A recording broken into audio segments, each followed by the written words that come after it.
Bonjour. Donc oui, je suis neuropsychologue au Centre Ressources Autisme Alsace dans un pôle dédié à l'adulte. Nous sommes deux pôles, un pôle dans le 67, un pôle dans le 68. Donc j'ai la mission de vous parler un petit peu, enfin plutôt de vous faire réfléchir sur le repérage et le diagnostic chez l'adulte. J'ai essayé pour ça de vous dresser un petit historique d'abord, pour essayer de savoir où on en est au niveau du diagnostic chez l'adulte.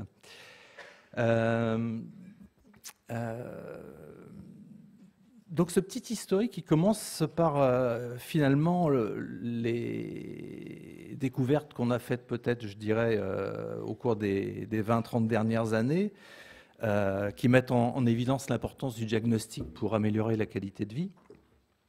Qu'il y a une sensibilisation progressive des professionnels à la question du diagnostic. Donc les gens dépistent, on va dire, de mieux en mieux, enfin s'interrogent de plus en plus sur la possibilité qu'ils rencontrent un adulte qui peut être autiste. Donc il y a une meilleure information du public. Et de plus en plus, il y a une pression.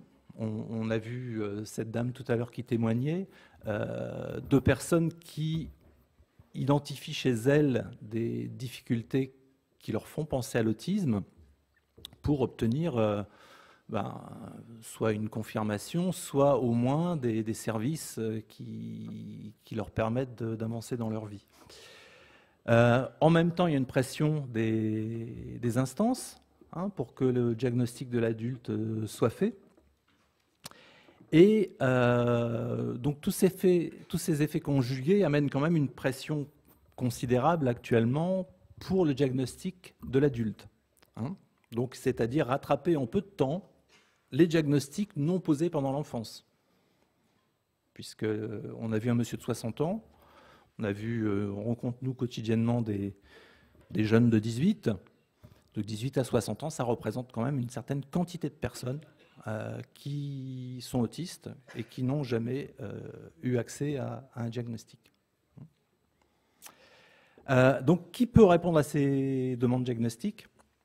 Vous allez voir, je fais une articulation parce que l'idée, c'est de faire diagnostic, repérage, enfin du repérage au diagnostic, mais première, deuxième, troisième ligne. Donc, d'abord, les CRA ont été créés pour répondre à la question du diagnostic de l'enfant. Ça a été créé dans les années 2000. À l'époque, il y avait assez peu de psychiatres qui étaient formés au diagnostic de l'adulte et assez peu de CRA qui faisaient du diagnostic de l'adulte. Les quelques CRA qui faisaient du diagnostic de l'adulte, ils étaient rapidement embolisés par les demandes. D'autant plus qu'à l'époque, toute personne qui pouvait se reconnaître comme étant autiste, ou qui était référée par un médecin ou un psychologue comme présentant peut-être de l'autisme, était reçue. On se disait à l'époque, si les gens qui ne s'identifient pas comme autistes ne sont pas reçus directement et qu'on leur demande d'avoir un avis psychiatrique pour les recevoir, comme les psychiatres ne sont pas formés, on a vu tout à l'heure cette dame dont le psychiatre a dit « mais pourquoi vous voulez vous mettre dans une catégorie ?» Voilà. On pensait que c'était une perte de chance. Donc on a été très rapidement embolisé par cette manière de procéder. Et il y a eu un recadrage, je pense en 2017, je ne suis pas sûr de la date, mais je pense que c'est 2017, pour placer les CRA en troisième ligne. Donc en troisième ligne, avec quand même l'idée peut-être que la troisième ligne, c'était pour tout le monde. Ça semblait plus évident de les placer en troisième ligne pour les enfants. Par contre, pour les adultes, il y avait un gros trou dans la raquette. C'est-à-dire que tous les CRA ne faisaient pas encore des diagnostics de l'adulte à l'époque. Et il n'y avait pas de deuxième ligne constituée.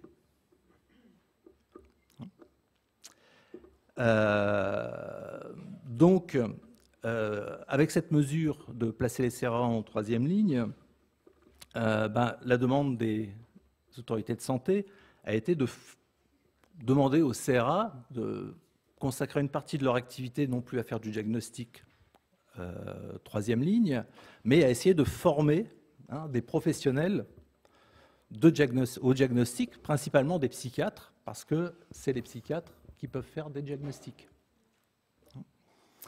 Et avec, alors j'ai marqué un credo, je ne sais pas si on peut vraiment définir ça comme ça, c'est que tous les professionnels sont concernés par le diagnostic, et le diagnostic, ce n'est pas réservé au centre source autisme.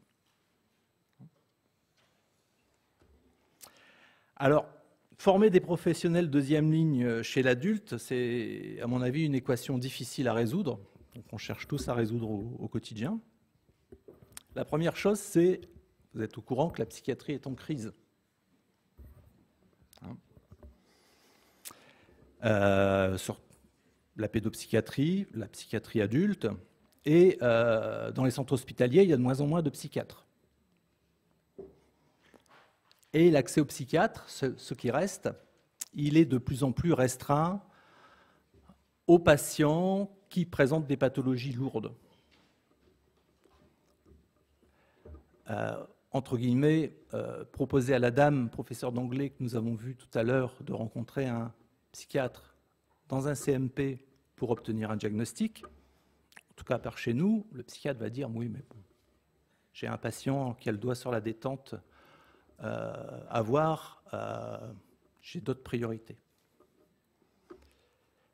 Par ailleurs, les psychiatres libéraux sont souvent embolisés déjà, et les psychiatres qui consultent, qui voient des patients dans les établissements médico-sociaux, ils ont assez peu de temps. Eux aussi font partie des psychiatres débordés. Ils viennent une demi-journée, une fois de temps en temps. Se pencher sur la situation diagnostique d'un adulte, ça peut être compliqué. Ça lui demande du temps, ça demande de la volonté, de l'énergie. Par ailleurs, vous savez que les diagnostics de TSA doivent être réglementairement posés par un médecin pour accéder à des ressources. Donc, vous avez vu ces parents qui rencontrent toutes sortes de professionnels, psychomotes, neuropsychologues, je suis neuropsychologue, orthophonistes, donc qui disent votre enfant présente de l'autisme. Présente probablement de l'autisme. Oui, mais après. Après, comment on obtient des services? On obtient des services en passant par un médecin qui permettra de reconnaître officiellement que la personne présente de l'autisme.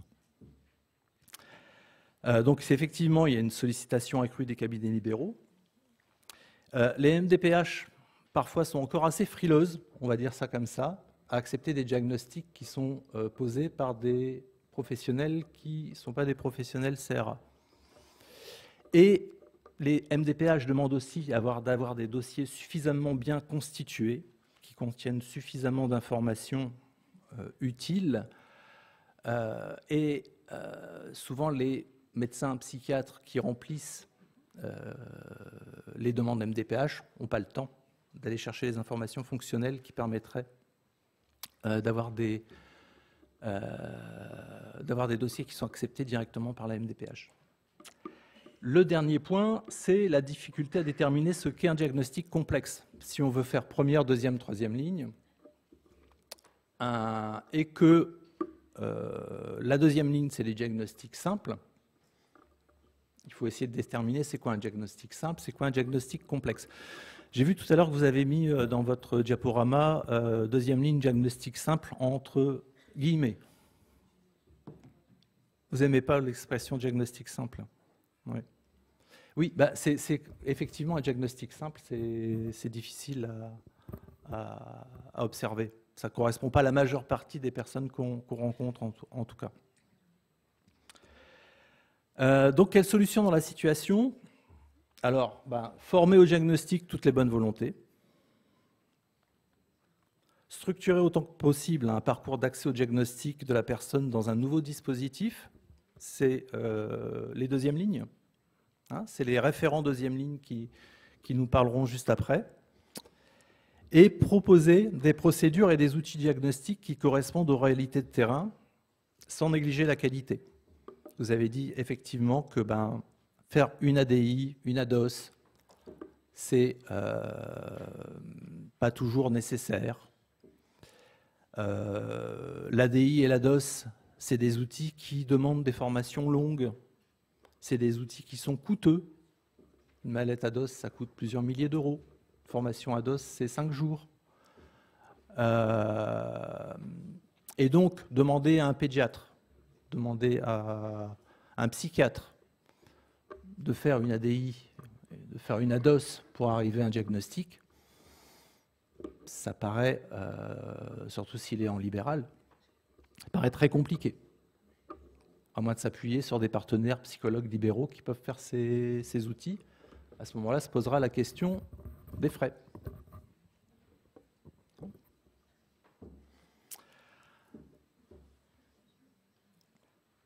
Alors, donc une fois que j'ai posé un peu cet état des lieux, les besoins en diagnostic pour qui? Je dirais qu'il y a deux populations différentes. Donc les adultes qui sont accueillis en établissements médico-sociaux. Donc c'est des personnes généralement avec troubles du développement intellectuel, avec des comorbidités médicales souvent importantes, et qui peuvent aussi présenter des pathologies psychiatriques. Donc elles ont quand même assez souvent des présentations franches, mais sans diagnostic ou avec des diagnostics, on va dire, à revisiter. Hein, ça va être une personne qui pourra présenter un diagnostic de disharmonie évolutive, de psychose infantile ou des choses comme ça. Et les adultes vivant dans la communauté, donc c'est des personnes généralement sans trouble du développement intellectuel, parfois même avec un très bon niveau de développement intellectuel comme le monsieur tout à l'heure, avec souvent d'autres TND qui peuvent être associés. Alors, un TDAH, le TAC, enfin, le trouble développemental de la coordination, des troubles psychiatriques souvent qui sont au premier plan, qui amènent les personnes à consulter. Hein, la dépression, l'anxiété. Hein, vous pouvez, en tant que psychologue, vous pouvez recevoir assez longtemps une personne, ou en tant que psychiatre, qui présente de la dépression et de l'anxiété. Et c'est seulement en grattant au fil du temps que vous allez vous apercevoir que la cause de sa dépression et de son anxiété, en grande partie, c'est un TSA qui est placé derrière. Et donc des personnes qui ont souvent une errance diagnostique. On a vu la dame de tout à l'heure. Donc quand même deux populations quand même relativement distinctes et qui demandent quand même une assez bonne connaissance, une assez bonne expertise pour apporter des diagnostics, surtout des bilans fonctionnels et surtout des accompagnements qui sont adaptés. Alors, quand se posait la question d'un TSA, donc je parle pour les personnes avec déficience intellectuelle, je discutais hier avec ma collègue Aurélie Conan pour lui dire, mais qu'est-ce que tu penses qu'on pourrait écrire sur ce sujet? Bon, les diagnostics antérieurs, par exemple psychose infantile, disharmonie évolutive, qui peuvent être des signaux d'alerte pour l'autisme,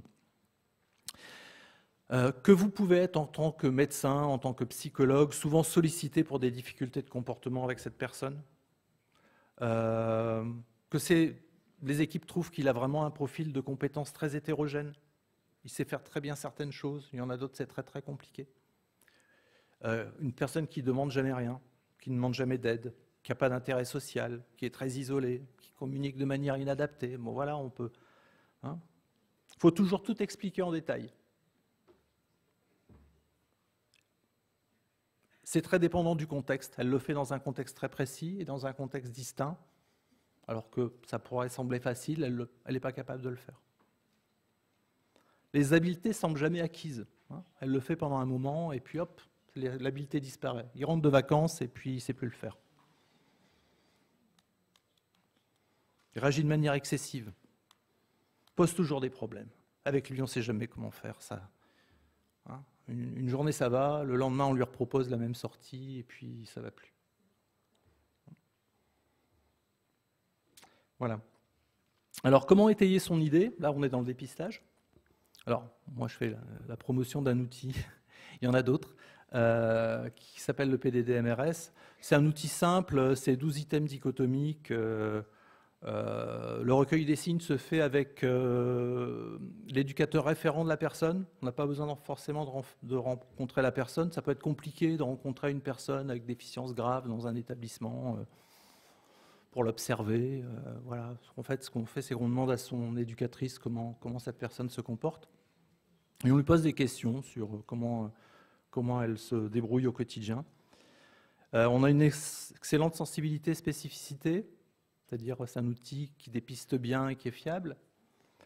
Et bon, vous voyez, il y a des scores seuils finalement qui sont proposés pour savoir si la personne a un TSA ou si c'est douteux ou si elle n'en a pas.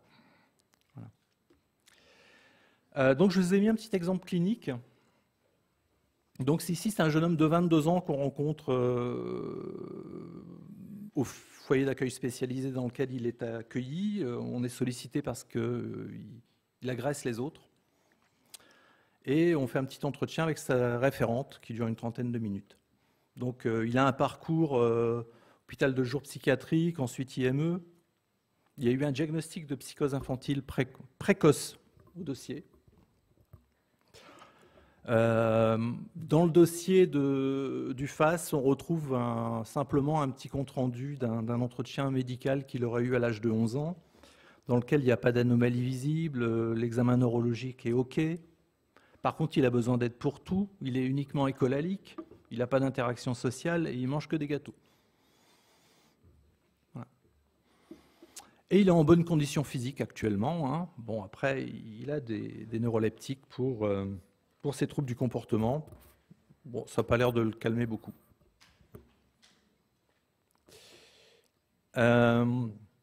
Donc on regarde sa motricité, finalement il est assez habile hein, manuellement, il joue du djembé, enfin il fait pas mal de choses. Il est assez autonome, il met ses vêtements lui-même, il peut mettre et débarrasser la table, voilà, il fait quand même pas mal de choses. Et donc avec cet instrument, on recueille des signes cliniques finalement. Le contact, il est établi uniquement sous la forme d'écholalie et de questions stéréotypées. Il s'approche très près du visage en attente de la réponse. Il n'a pas d'interaction avec les autres, sauf pour leur sauter dessus. Il saute très haut s'il est content, il se balance, il agite devant les yeux des brindilles quand il fait une sortie à l'extérieur. Il remet tout le temps les choses. Dès que quelqu'un a déplacé quelque chose, il va le remettre à sa place. Il fait des crises soudaines quand il n'est pas content. Il a un intérêt bizarre pour les lunettes. Et il est très sensible au bruit. Quand vous avez un tableau comme ça, est-ce que vous vous posez la question de l'autisme ou pas? Ça vous semble assez clair? Ok. Voilà. La question, c'est comment on fait pour arriver à un diagnostic d'autisme chez cette personne?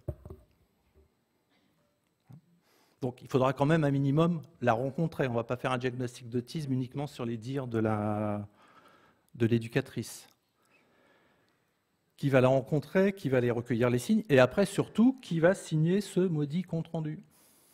C'est-à-dire qui va être capable, quand je dis maudit compte-rendu, c'est une expression un peu québécoise, mais qui va pouvoir endosser le diagnostic. Et c'est malheureusement encore souvent le problème qu'on rencontre, c'est qui va endosser le diagnostic. 15 minutes, il me reste. Très bien. Donc, cette personne elle a un score de 16 ou 17 qui est très largement supérieur au seuil hein, pour identifier le TSA. En même temps, c'est un instrument qui ne permet pas de faire un diagnostic en tant que tel. On se rend compte que c'est un dépistage, mais il y a des dépistages qui sont tellement évidents qu'on pourrait aller au diagnostic très rapidement sans forcément passer par une ADI, une ADOS, des choses comme ça.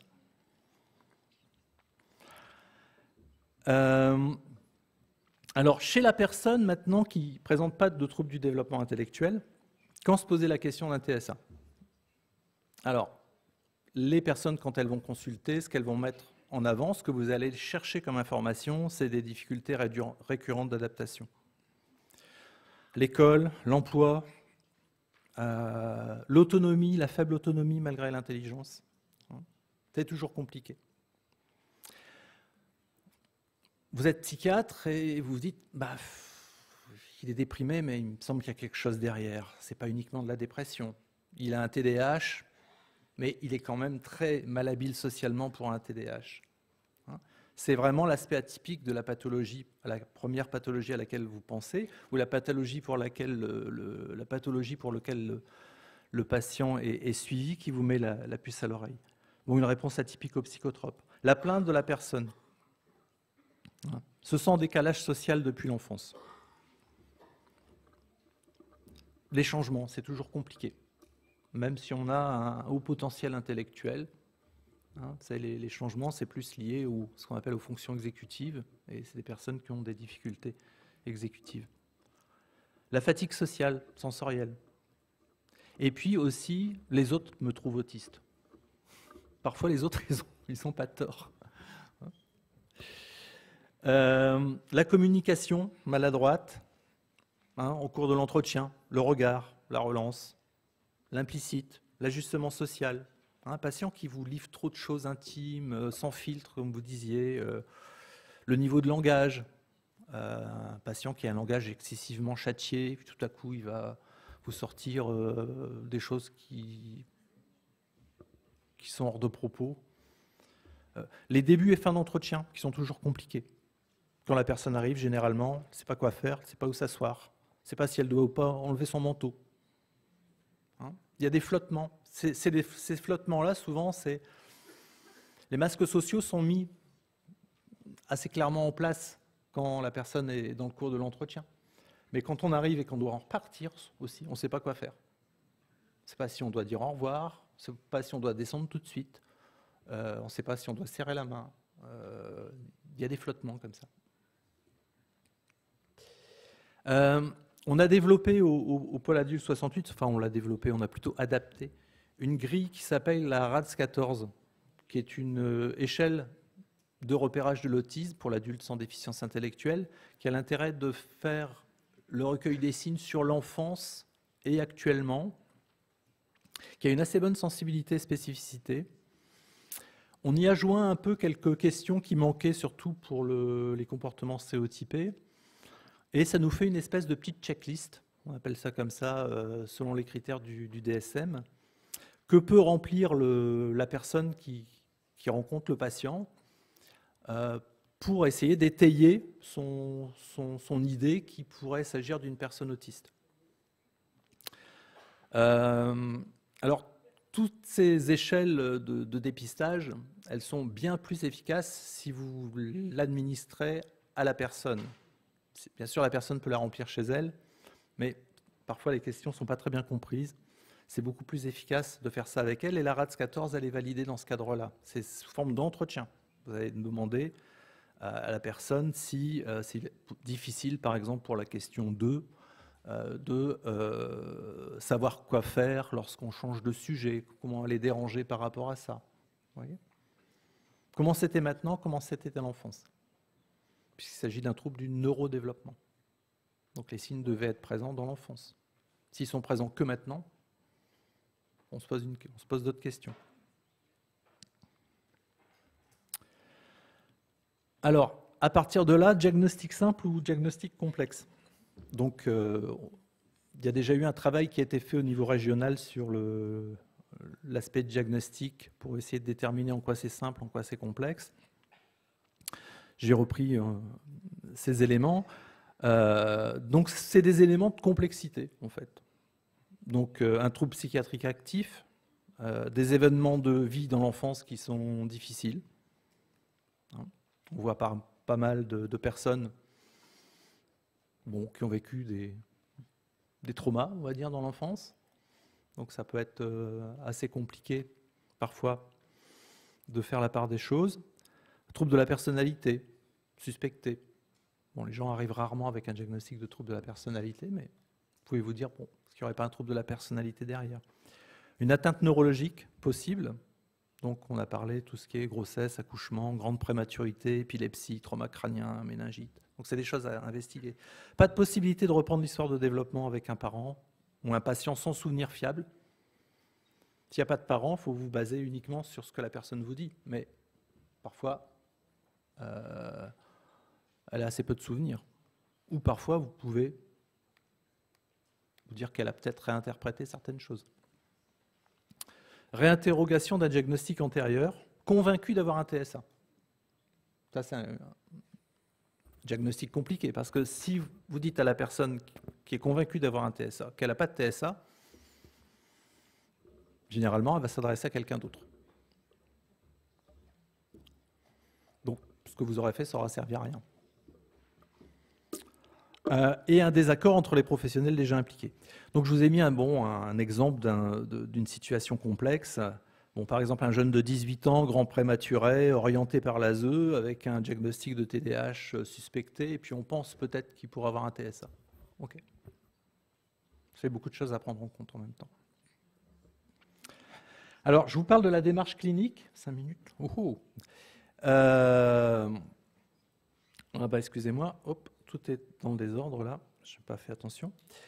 L'important, c'est vraiment de dessiner une trajectoire évolutive.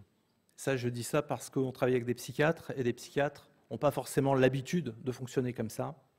Mais c'est essentiel de prendre un certain temps pour retracer toute l'histoire du développement. Développement moteur, développement langagier, les antécédents familiaux, antécédents médicaux, traumas possibles, parcours scolaire, relations avec les pairs. Il faut explorer ça pour mettre en place, correctement en place un diagnostic qui va parler de troubles du neurodéveloppement. La photo instantanée et ce que vous dit instantanément la personne, c'est généralement absolument insuffisant pour faire un diagnostic. Inviter un parent ou à défaut un proche, s'il est d'accord. Rechercher les signes d'appel dans notre TND, rechercher les comorbidités psychiatriques. C'est généralement des personnes qui ont plusieurs pathologies imbriquées. Et envisager une cause organique dès le départ également.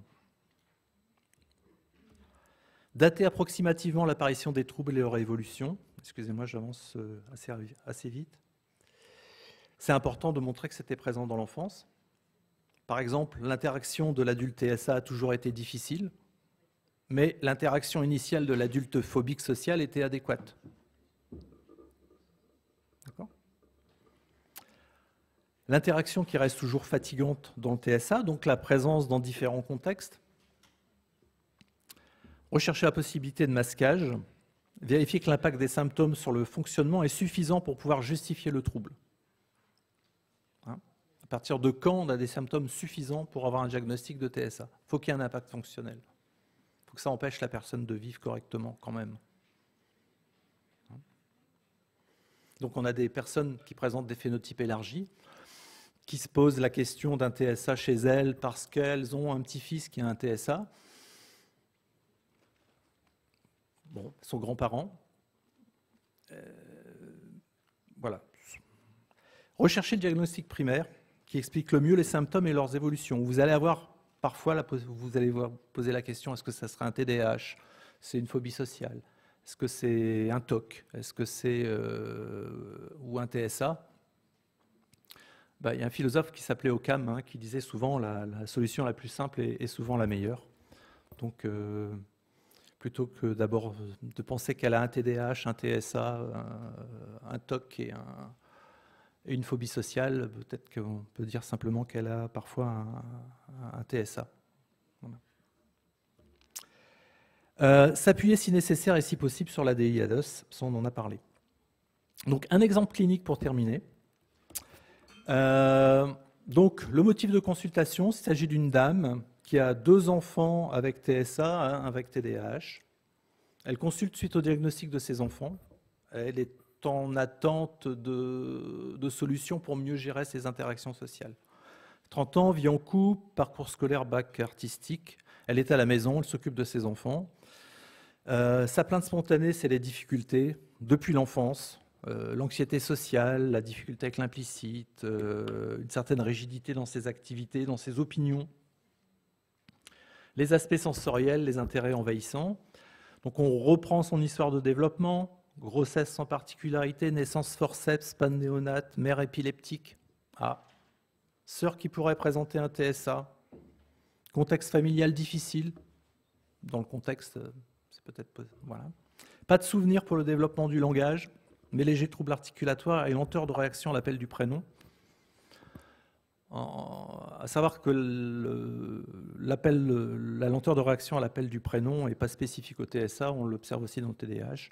Sauf que dans le TDAH, ça passe à partir de 3 ans et dans le TSA, ça reste comme ça. Difficultés psychomotrices, c'est très courant. Lacets, vélo tardif, dysgraphie, conduite auto difficile si fatigué. L'inattention en classe, colérique. Elle a eu des tics moteurs et vocaux et des compulsions de comptage dans l'enfance. Ça, généralement, quand on a ça, il y a un voyant qui s'allume qui s'appelle syndrome de Gilles de la Tourette. La réciprocité sociale, elle ne sait pas comment entrer en contact, savoir de quoi parler. Elle peut choquer par ses propos, communique que par SMS. Elle analyse toutes les interactions pour les comprendre.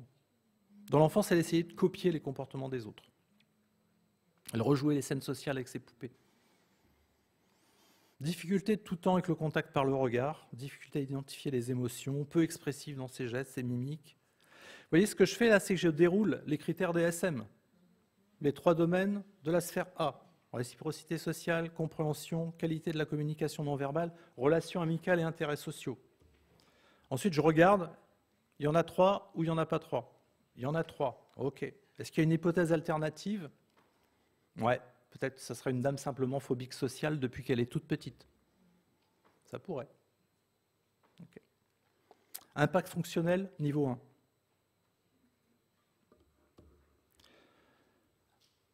Deuxième sphère. Mouvement, activité, langage stéréotypé, automutilation. Donc 4 critères dans la deuxième sphère. Bercement, agitation des bras, griffure, mordillement dans l'enfance uniquement. Pas de rigidité, sauf quand elle est exposée socialement. Les intérêts restreints, ça c'est assez évocateur. Le monde de Disney depuis l'enfance. Maintien de l'intérêt actuellement, elle a une importante collection de figurines qui envahissent sa chambre. Et elle a eu un intérêt pour l'art déco apparu vers 18 ans. Bon, c'est bien d'avoir un intérêt pour l'art déco, mais elle a quand même une centaine de livres sur le sujet. Et les aspects sensoriels qui sont présents. Hyper et hyposensibilité. Voilà, donc elle a 3 symptômes sur 4, en tout cas 3 critères sur 4 pour la deuxième sphère. Impact fonctionnel niveau 1. Et là, on n'a pas vraiment d'alternative pour expliquer ces symptômes autres que le trouble du spectre de l'autisme. Bon, les aspects sensoriels, on pourrait peut-être les expliquer si elle avait un syndrome de Gilles de la Tourette, par exemple, par le syndrome de Gilles de la Tourette, puisqu'ils ont beaucoup de particularités sensorielles. Mais les intérêts restreints, ça ne colle pas. Et les comportements stéréotypés, ça ne colle pas trop non plus. Donc, on en arrive à la conclusion. CRA positive avec doute sur l'anxiété sociale précoce, sphère B positive, signe présent depuis l'enfance avec impact fonctionnel, estime au niveau 1 pour les 2 sphères. Pas de parents diagnostiques, pas de parents disponibles pour une ADI, pas de collaborateur formé à DOS. Qu'est-ce que vous faites? Vous dites, ah ben, on ne peut pas faire d'ADI, alors on ne fait pas le diagnostic de cette dame. Non. Ok. Elle aura très probablement pas de possibilité d'avoir accès à un ADI. Il n'y a pas de possibilité de faire une ADI. Okay. Les diagnostics possibles. Alors, ouais, tout ce qu'on a envisagé au cours de cet entretien avec cette dame. Anxiété sociale, TDAH, syndrome de Gilles de la Tourette, TOC, parce qu'elle a des compulsions de comptage quand elle était petite. Les TOC, ça a tendance à ne pas passer facilement. Peut-être qu'elle a encore des TOC maintenant, sauf qu'on ne l'a pas exploré. Le diagnostic le plus probable, ça sera quand même TSA. Le diagnostic associé, ben effectivement, c'est une dame qui reste chez elle maintenant depuis des années. Elle s'occupe de ses enfants, mais c'est très... Enfin, elle a plusieurs enfants, avec TSA qui demande beaucoup d'occupation. Mais il est très possible aussi qu'elle est chez elle parce qu'elle a une anxiété sociale sévère. Voilà. Et alors, les recommandations, qu'est-ce qu'on va lui proposer à cette dame maintenant? Je pense que la première chose qu'on pourrait lui proposer, ce serait de faire de la psychoéducation. C'est quoi l'autisme? C'est quoi mon autisme? Comment je me protège sensoriellement? Comment je fais face à la fatigue? Voilà, un certain nombre de stratégies comme ça qu'on peut lui permettre d'intégrer. Pour tout ce qui est social, si elle a une anxiété sociale sévère, il faudrait qu'il y ait un accompagnement psychothérapique pour l'anxiété sociale. Voilà, un certain nombre de choses comme ça. Un GEM, par exemple, un groupe d'entraide mutuelle, si elle souhaite y aller. Ne semble pas avoir besoin d'autre chose pour l'instant, mais voilà. Je vous remercie. Voilà. Merci beaucoup, Eric. Donc on était au cœur du concret. Comme Marie, tu as respecté ton temps de parole et comme Marie, Oui. tu gagnes des questions avec la salle. Bravo. Alors, bonjour, Karine Quinault, médecin dans un hôpital de jour pour des enfants avec troubles du spectre autistique et en CMPI, participant je vois pas. Je suis là, Ah oui, d'accord. au Bonjour. diagnostic Oui. des TND. Tout à l'heure, il y avait un de mes confrères qui a fait une intervention et qui disait mais à quoi sert l'exploration génétique? Eh bien, ça peut servir à ça. C'est-à-dire que quand on a un enfant TSA, de toute façon, on a le devoir d'informer le parent sur la possibilité de faire une exploration génétique, donc d'aller à une consultation de conseil génétique auprès d'un de nos confrères. Et ça peut permettre justement d'anticiper par rapport à d'éventuelles grossesses à venir pour la maman, ou faire des diagnostics dans la fratrie, ou effectivement faire des diagnostics chez un des parents, voire plus, si affinité, parce qu'évidemment ça peut toucher aussi les oncles, les cousins, etc. Et si on a une vision écosystémique, logiquement on doit orienter vers un diagnostic génétique, si Ouais, possible. très bien. Voilà. Merci à vous. Agnès Gerbeau voulait prendre la parole. On vous amène le micro. Merci. Alors, une demande de précision et puis une question plus ouverte. Sur la précision, sur un point de détail qui n'en est peut-être pas un, moi je ne suis pas professionnelle de santé, donc je vous écoute tous. J'ai bien compris voilà, la démarche d'approche multifactorielle, on va dire, d'observation et de recueil des éléments de dossier pour cette démarche de repérage et d'accompagnement vers le diagnostic. Le point de détail, c'est est-ce que vous confirmez que dans les éléments de dossier que vous récupérez, les mots psychose infantile ou dysharmonie évolutive devraient tendre à s'estomper, puisque j'ai cru comprendre que ce n'était plus des vocables reconnus scientifiquement par les états de l'art. Oui. Enfin, en Ça, tout cas, le jeune excusez-moi, avait 18 ans, donc il oui, s'était voilà. posé Non, mais c'est pour que il y a ça une soit quinzaine aussi d'années, dit peut-être. devant tout le monde. Enfin, moi, c'est ce que j'ai compris. Et du coup, ça, c'est la précision. Et la question, c'est, on a toute une démarche, on en a parlé ce matin, enfin, on l'a évoqué, de repérage des adultes non diagnostiqués en établissements médico-sociaux et en secteur de psychiatrie, notamment dans les longs séjours de psychiatrie. Est-ce que par rapport à la démarche que vous avez présentée, au profil que vous avez présenté, il y a des spécificités autres pour des personnes qui seraient en milieu psychiatrique? Ou est-ce que ce que vous avez par exemple présenté pour un SMS est valable en milieu psychiatrique? Ça peut être tout à fait valable pour un établissement. Ça peut être fait aussi en milieu psychiatrique. Il faut que la personne qui soit rencontrée, qui nous parle du patient, le connaissent suffisamment. C'est ça l'idée. C'est un outil aussi qui peut être utilisé avec le parent. C'est-à-dire que le parent peut facilement parler de son enfant. Voilà. Très bien.